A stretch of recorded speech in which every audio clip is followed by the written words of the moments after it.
എല്ലാവർക്കും നമസ്കാരം. ഇന്ന് നമ്മുടെ മാജിക്കൽ പ്രാക്ടീസിൻ്റെ ഡേ 6 ആണ്. ഇതുവരെയുള്ള ദിവസങ്ങളിലെ പരിശീലനങ്ങളെല്ലാം കറക്റ്റായി നിങ്ങളെല്ലാവരും ചെയ്തു എന്ന് ഞാൻ വിശ്വസിക്കുന്നു.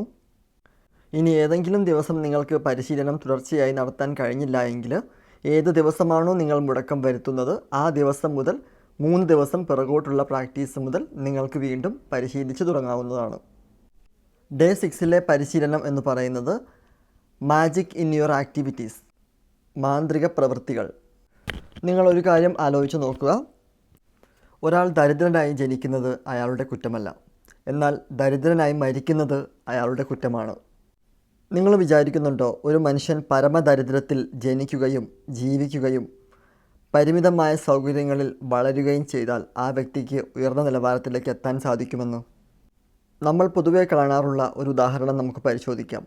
2 വ്യക്തികൾ ഒരേ തൊഴിലിൽ ഒരേ സമയം തുടങ്ങുന്നു. അതിൽ ഒരാൾ കൂടുതൽ വിജയത്തിലേക്ക് എത്തിപ്പെടുന്നു. മറ്റേ വ്യക്തി എത്ര പരിശ്രമിച്ചിട്ടും വിജയിക്കാനാവാതെ അയാളുടെ കരിയറിൽ താഴോട്ട് തന്നെ പോകുന്നു. എങ്ങനെയാണ് ഇത് സംഭവിക്കുന്നത്? നിങ്ങൾ ആലോചിച്ചിട്ടുണ്ടോ? ഇവിടെ ശ്രദ്ധിക്കാതെ പോകുന്ന കാര്യം കൃതജ്ഞതയാണ്. ആകർഷണ നിയമം അനുസരിച്ച് വിജയത്തിലേക്ക് നിങ്ങളെ ആകർഷിക്കുന്നതിന് നിങ്ങൾക്ക് എന്താണോ ഇപ്പോൾ ഉള്ളത് നിങ്ങൾ അതിൽ കൃതജ്ഞാലുവായിരിക്കണം.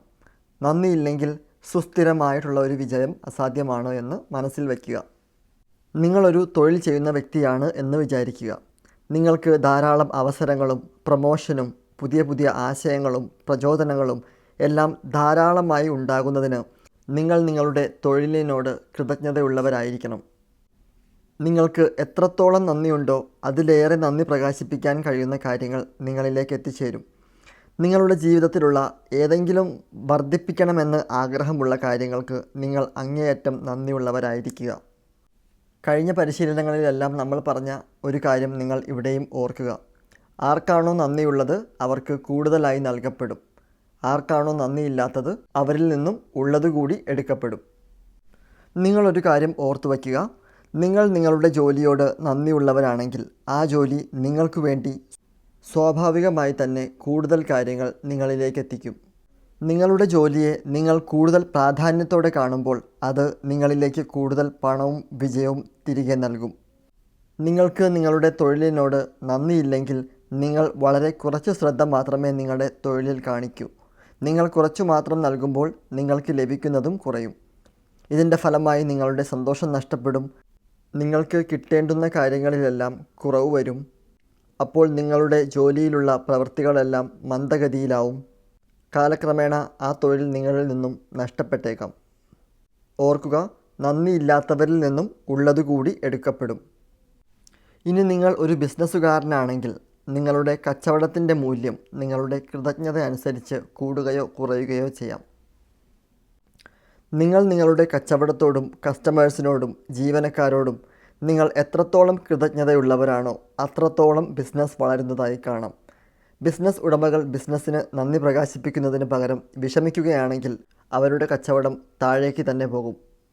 ഇനി നിങ്ങളൊരു രക്ഷകർത്താവാണെങ്കിൽ കുട്ടികളുടെ പരിപാലനവും വീട് നോക്കുന്നതുമാണ് നിങ്ങളുടെ ജോലിയെങ്കിൽ നിങ്ങളുടെ ജീവിതത്തിൽ ഈ സമയം നിങ്ങൾ കൃതജ്ഞാഭരിതമായിരിക്കുക. അതിനുള്ള കാര്യങ്ങൾ എന്തെല്ലാമാണെന്ന് ആലോചിക്കുക. കാരണം ജീവിതത്തിൽ ഒരിക്കൽ മാത്രം ഉണ്ടാകാവുന്ന അവസരങ്ങളാണ് ഇതെല്ലാം. എന്തുതന്നെയാണെങ്കിലും നിങ്ങൾ നിങ്ങളുടെ ജോലിയെ സ്നേഹിക്കുക. നിങ്ങൾ എപ്പോഴും നിങ്ങളുടെ ജോലിയിൽ ഉത്സാഹം കണ്ടെത്തുക. നിലവിലെ ജോലി നിങ്ങൾക്ക് അത്തരമൊരു സാഹചര്യം നൽകുന്നില്ലെങ്കിലും നിങ്ങൾ സന്തോഷവാന്മാരായിട്ടിരിക്കുക. അത് നിങ്ങളുടെ സ്വപ്ന ജോലിയിലേക്കുള്ള വഴിയാണ്. അതുകൊണ്ട് നിലവിൽ നിങ്ങൾക്കുള്ള ജോലിയിൽ അങ്ങേയറ്റം കൃതജ്ഞാലുവായിരിക്കുക. നിങ്ങളുടെ ജീവിതത്തിൽ എന്തെങ്കിലും വർദ്ധിപ്പിക്കാൻ നിങ്ങൾ ആഗ്രഹിക്കുന്നുണ്ടെങ്കിൽ നിങ്ങൾക്ക് ഇപ്പോഴുള്ളവയിൽ അങ്ങേയറ്റം നന്ദിയുള്ളവരായിരിക്കാൻ മറന്നു പോകരുത്. ഇനി ഇന്നത്തെ പരിശീലനം എന്ന് പറയുന്നത് നിങ്ങളുടെ ജോലിയെപ്പറ്റി നിങ്ങൾക്കുള്ള ചിന്തകളും വികാരങ്ങളും റെക്കോർഡ് ചെയ്ത് സൂക്ഷിക്കുന്ന അദൃശ്യനായ ഒരു മാനേജർ നിങ്ങൾക്കുണ്ട് എന്ന് സങ്കല്പിക്കുക. ഈ മാനേജർ ഒരു പേനയും നോട്ട്ബുക്കുമായി നിങ്ങൾ എവിടെയെല്ലാം പോകുന്നോ അവിടെയെല്ലാം ഇന്നേ ദിവസം നിങ്ങളെ പിന്തുടരുന്നു എന്ന് സങ്കല്പിക്കുക. ഇന്നേ ദിവസം നിങ്ങളുടെ ജോലിയിലെ നന്ദിയുള്ള കാര്യങ്ങളെക്കുറിച്ച് നിങ്ങൾ പറയുന്നതെല്ലാം അദൃശ്യനായ ആ മാനേജർ അദ്ദേഹത്തിൻ്റെ നോട്ട്ബുക്കിൽ എഴുതി വയ്ക്കും. നിങ്ങളുടെ ജോലിയിൽ നന്ദി ഉളവാക്കുന്ന എല്ലാ കാര്യങ്ങളെയും പറ്റി ചിന്തിക്കുക. ആദ്യമായി നിങ്ങൾക്കൊരു ജോലിയുണ്ട് എന്ന് ചിന്തിക്കുക. എത്രയോ പേർ തൊഴിലില്ലാതെ ഇരിക്കുമ്പോൾ നിങ്ങൾക്കൊരു ജോലിയുണ്ട്. നിങ്ങൾക്ക് സമയലാഭം നൽകുന്ന നിങ്ങളുടെ കമ്പ്യൂട്ടറുകൾ, ഇൻ്റർനെറ്റ്, പ്രിൻ്റർ, ഫോണുകൾ തുടങ്ങിയ ഉപകരണങ്ങളെക്കുറിച്ച് ചിന്തിക്കുക. അവയ്ക്ക് നന്ദി പറയുക. നിങ്ങൾക്കൊപ്പം ജോലി ചെയ്യുന്നവരെക്കുറിച്ച് ചിന്തിക്കുക. അവർക്ക് നന്ദി പറയുക. അവരുമായുള്ള സൗഹൃദത്തെക്കുറിച്ച് ചിന്തിക്കുക. നിങ്ങളുടെ ജോലി എളുപ്പമാക്കുന്ന അസിസ്റ്റൻറ്റുമാർ, കാര്യസ്ഥന്മാർ, പ്യൂണുകൾ എന്നിവരെക്കുറിച്ചെല്ലാം ആലോചിക്കുക. എല്ലാ മാസവും ശമ്പളം ലഭിക്കുമ്പോൾ നിങ്ങൾക്ക് എത്ര സന്തോഷമുണ്ടാകുന്നു എന്ന് ആലോചിക്കുക. നിങ്ങളുടെ ജോലിയിലെ നിങ്ങളുടെ ഏറ്റവും ബെസ്റ്റ് പെർഫോമൻസ് ഏതാണെന്ന് ആലോചിക്കുക. നിങ്ങൾ അംഗീകരിക്കപ്പെട്ട ദിവസം, നിങ്ങൾക്ക് അഭിനന്ദനങ്ങൾ ലഭിച്ച ദിവസം എല്ലാം ആലോചിക്കുക. എല്ലാത്തിനും നന്ദി പറയുക. നിങ്ങളുടെ അദൃശ്യനായ മാനേജർ നിങ്ങൾ പറയുന്ന എല്ലാ നന്ദി വാക്കുകളും എഴുതി വയ്ക്കുന്നുണ്ട് എന്ന് മനസ്സിൽ സങ്കല്പിക്കുക. യഥാർത്ഥത്തിൽ നിങ്ങൾ നിങ്ങളുടെ ജോലിയിലെ എല്ലാ കാര്യങ്ങൾക്കും നന്ദിയുള്ളവരായിരിക്കുക, അതിന് നന്ദി പറയുക എന്നത് മാത്രമാണ് ഈ പരിശീലനത്തിൻ്റെ ആശയം.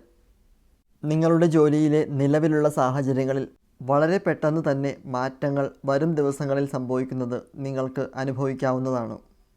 അപ്പോൾ ഇതാണ് ഡേ 6 പരിശീലനം. ഇത് നിങ്ങൾ ഇന്നേ ദിവസം മാത്രം ചെയ്താൽ മതിയാകും.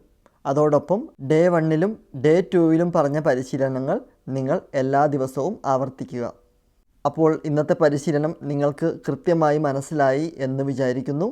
എന്തെങ്കിലും സംശയമുണ്ടെങ്കിൽ നിങ്ങൾക്ക് കമൻറ്റായി എന്നോട് ചോദിക്കാവുന്നതാണ്. എല്ലാവർക്കും നല്ലൊരു ദിവസം ആശംസിക്കുന്നു. നന്ദി.